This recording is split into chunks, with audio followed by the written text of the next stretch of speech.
If you're already in the Moab area, it's only an hour and a half drive to Fruita, Colorado. Along with Grand Junction, you really owe it to yourself to check this area out, if for no other reason than the fact that there are much better services in both of these towns as they are actual places, not just hyped up gateways to national parks and recreation. Although it should be noted that if you're looking for luxury accommodations in the Fruita area, you'll be sorely disappointed, as it's kind of a stretch to even find a way to spend more than $100 on a hotel room, good or bad. I guess it depends on how you interpret it, but there is a great barbecue place in town. Perhaps the trail system Fruita is most famous for are the 18 road trails located a short drive north of town. There is no shortage of directions to the 18 road trails, and the local bike shops have maps you can purchase, so you should absolutely avail yourself of those opportunities while you're in Fruita. The first thing you'll notice as you approach the 18 road trails is that this doesn't really look anything like an area you'd expect to find a bunch of mountain biking trails. It looks like desert, just kind of, and not particularly impressive desert. There's these cliffs and foothills a ways away, but you're just like, wait, where are the trails?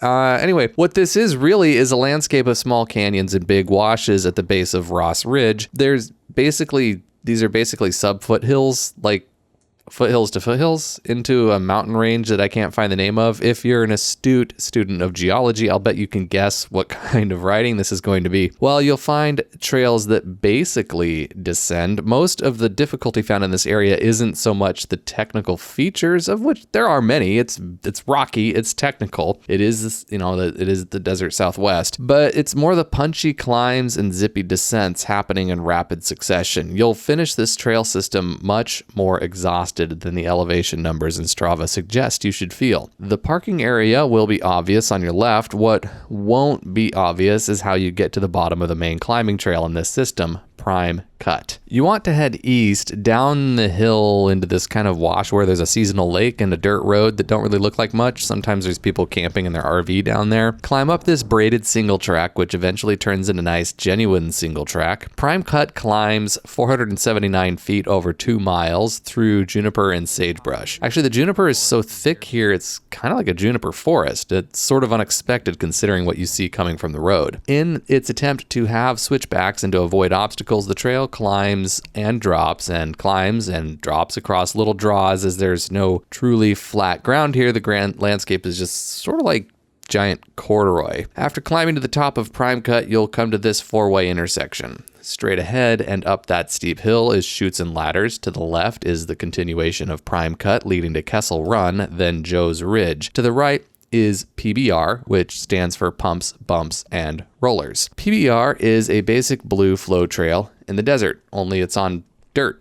It's probably the closest thing you're going to get to a true flow trail within 100 miles of here, because if you were paying attention to the topography on your way in, you might have noticed everything is exposed sandstone. So getting to ride trails on something you could actually call soil is a real treat in this area. That being said, this isn't exactly the best kind of dirt to be attempting to build features into, and it kind of shows. While PBR definitely achieves something that you can credibly call flow, I would hesitate to really call it anything like a park trail, as its name would suggest. The trouble is, I just don't know that you can build a true park trail in this kind of soil with these kinds of grades. Yet, with every other trail within 100 miles being an obstacle course like Super Mario on a trials bike, this stands out as the most park-like thing around. There are attempted berms, but the soil kind of lays flat naturally, and there are attempted kickers, but again, the soil just kind of refuses to hold a decent shape for very long. At least there are nice rollers going in and out of the washes that help you keep your speed up. I know I'm making it sound like I'm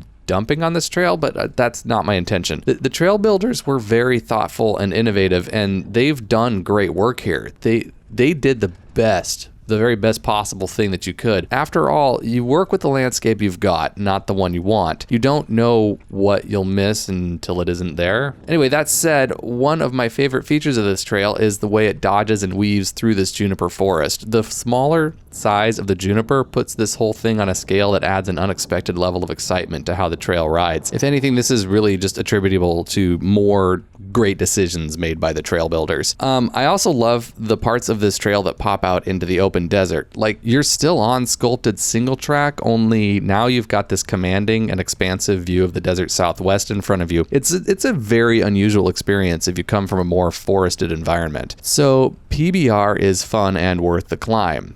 I wouldn't recommend you drive 15 hours just to get here to ride it, but it definitely was worthwhile if you're in this area. But you know what? All said, that was only 400 feet of elevation, and that's definitely not enough. You need to do at least 2 more climbs up to the top of Prime Cut to make it a good day, at the very least. Otherwise, what's even the point? So climb up Prime Cut again, only this time go straight at the intersection at the top. The trail is really steep here, and this climb will take you to the top of the aptly named Chutes and Ladders. This trail was horrible, and I loved it for being horrible. It's absolutely awful in all the best possible ways, and you should absolutely, definitely ride this trail. Looking at the elevation map of this trail, I counted at least 5 places where it drops you straight into a hole, and then you've got to climb back out of that hole, and every single one of those descents into a hole is steep and technical, and every single climb out is steep and technical. This trail is raw and gnarly, and it has the added bonus of taking you back like up into the cliff faces so you can get a good close look at the bottom of the mountains back here. It's worth the work because you wouldn't see any of this otherwise. This is virtuous suffering you're enduring here. You should be positively glowing with smug satisfaction when you're done riding this trail. It's not easy. At the bottom, you can take a right on Vegetarian, then a left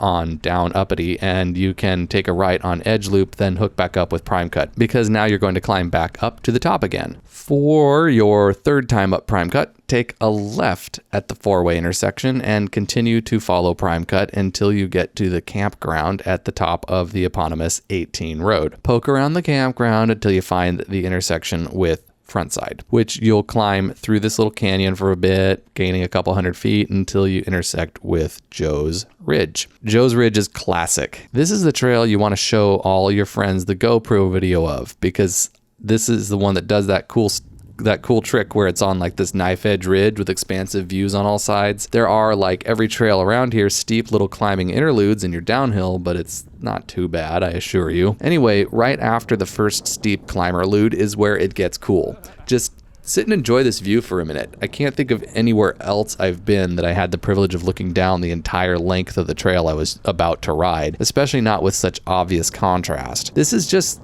such a treat.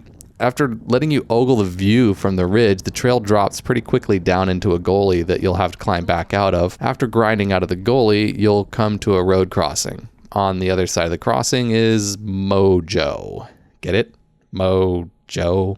More Joe. Mojo is probably the most park-like of all the trails in this system, and you would be remiss to miss this trail. Even if you're planning on focusing on the west side of this trail system, don't miss Joe's and definitely do not miss Mojo. Mojo side hills for a bit and then drops into an awesomely tight little canyon where the builders really decided to make the trail play around with the close proximity of the walls and the meandering nature of the watercourse. This was probably the most fun I had all day aside from Chutes and Ladders. Mojo doesn't have a lot of elevation to work with, kind of like every other trail here, but the builders did make the best possible use of the elevation they had access to. The way that was done was by packing in as many swoops, turns, kickers, and chicane into the canyon as possible. I really enjoyed this section of trail, and aside from the views at the top of Joe's, this one was a great way to end my day and left me with a smile on my face as I headed back to Salt Lake City. Like I said in the beginning, don't skip Fruita. There are a ton of great trails around here, and it's kind of nice to get out of Moab for a little bit and be able to go to a real grocery store and find a seat at a decent restaurant that isn't packed with exhausted parents and catatonic kids on spring break pretending to enjoy themselves.